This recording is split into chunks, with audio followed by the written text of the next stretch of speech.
Here's an exercise that you can do. This is the audience participation part.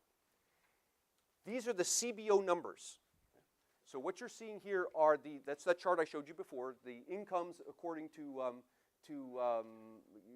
households broken down according to income. Here's the federal taxes. Here's the income after taxes and transfers. This is the total. This is the net taxes we're collecting from each household.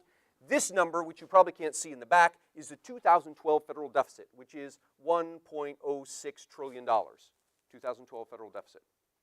All right, so here's what I want to do. These are the average tax rates on each of these groups. Let's raise the taxes on these people to close the deficit. Let's start with the top 1%. Their average tax rate was 29.2%. We want to tax them more to close the deficit. How much do you want to tax them? 35. How much? 35. 35%. You tax them at 35%, and your deficit is still $980 billion. It's not enough. How much do you want to tax them? 75%. Okay. And your federal deficit is still $500 billion. To hell with the rich. Let's take it all. Tax everything they've got. 100%.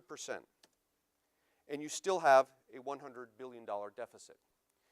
Not only do you have a $100 billion deficit, you've got another problem. You just taxed your top 1% at 100%.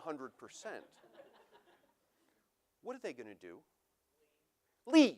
Some of them will say, well, hell with it. I'm not working at all next year. Why should I? Because everything I earn goes to the government.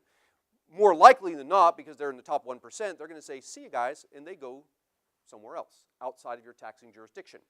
So now if you want to play this game again next year, the people who you're going to tax at 100% level aren't what you think of as the top 1%, it's the 1% down from that. And the year after that, because they're going to leave, it's the 1% down from that, right? So you can see where this game is going. Eventually, they're coming after us.